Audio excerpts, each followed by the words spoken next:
Shalom, selamat pagi, selamat hari Minggu buat kita semuanya. Selamat beribadah dan selamat melayani hari ini. Minggu ini 7 September 2005. Saya ingin membagikan ringkasan daripada khotbah hari ini dari Markus 16 ayat 14 sampai dengan 20 dengan tema Gerakan Misi untuk Semua Orang dan Bangsa.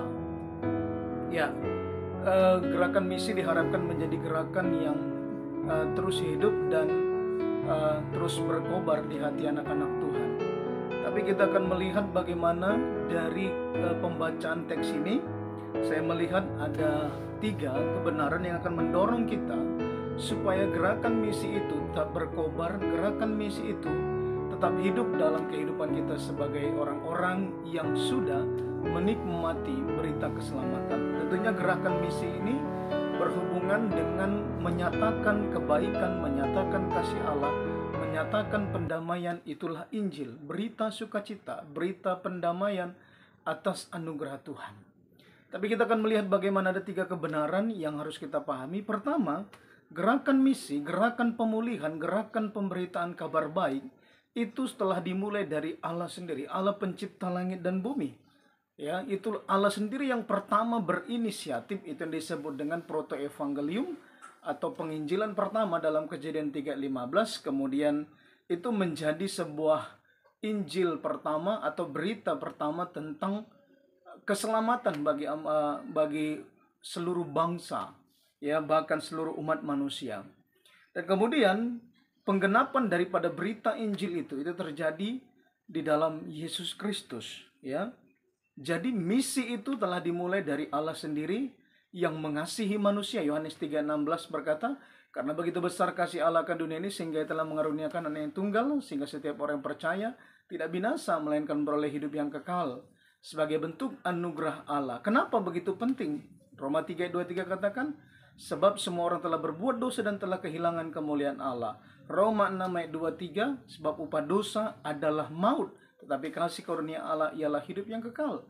Manusia sudah berdosa dan akibatnya adalah kematian. Tapi Allah yang penuh kasih tidak menginginkan kematian orang berdosa, sebagaimana dikatakan dalam Yesaya itu. Ya, kemudian karena Allah yang penuh kasih dan anugerah, Dia menyatakan misi itu di dalam Yesus Kristus, supaya Yohanes 3:16 katakan setiap orang yang percaya tidak binasa, melainkan mereka beroleh hidup yang kekal. Jadi kita berpikiran misi itu bukanlah pekerjaan yang kita mulai, tidak. Tapi misi itu telah dikerjakan oleh Allah sendiri. Yang kedua, sekarang misi itu telah dikerjakan oleh Allah dalam Yesus Kristus, menyatakan anugerah keselamatan. Dan keselamatan yang sudah kita terima dalam Yesus Kristus itu haruslah mendorong kita, menggerakkan kita. Dan kita diingatkan melalui perenungan firman Tuhan ini dalam ayat ke-15 dan 16, pergilah. Artinya apa? Engkau yang sudah menerima keselamatan, pergi beritakan Injil. Kenapa kita perlu memberitakan Injil? Karena apa? Karena Roma pasal kalau kita melihat dalam Roma pasal 10 ayat 14 sampai dengan ke-15, ada banyak orang belum mendengar berita kabar baik. Banyak orang belum percaya, banyak orang sungguh-sungguh bahkan belum mengerti, belum mengenal. Dikatakan dalam Roma itu bagaimana mereka mungkin dapat percaya jikalau mereka tidak mendengar, ya. Bagaimana mungkin kemudian mereka dapat saya akan membacakannya, ya. Dikatakan nih, bagaimana mereka dapat berseru kepadanya jika mereka tidak percaya? Bagaimana mereka percaya jika tidak mereka mendengar? Bagaimana mereka mendengar jika tidak ada yang memberitakan? Bagaimana orang memberitakan jika tidak ada yang mengutus? Nah, sekarang kita melalui pembacaan teks ini, kita diutus oleh Tuhan.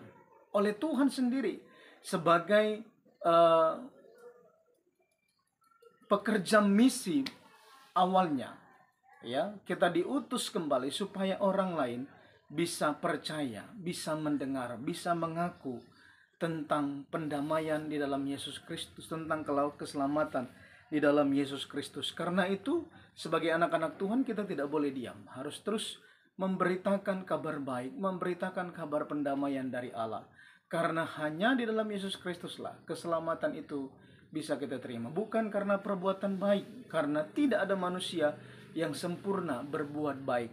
Tapi kasih Allah menyatakan kesempurnaan dalam Yesus Kristus sebagai anugerah bagi keselamatan kita. Yang ketiga, kalau kita melihat dari teks ini pada ayat 17 sampai dengan 18, bahwa Tuhan tidak pernah membiarkan kita sendiri. Dia menyertai kita, dia memperlengkapi kita dengan tanda-tanda, dengan karunia-karunia.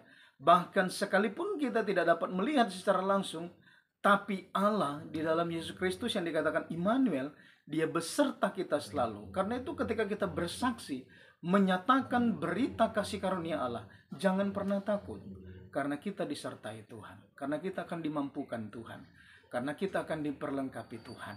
Karena itu tetaplah setia, melanjutkan misi, mengerjakan misi yang sudah kita terima terlebih dahulu. Biarlah itu terus mendorong kita.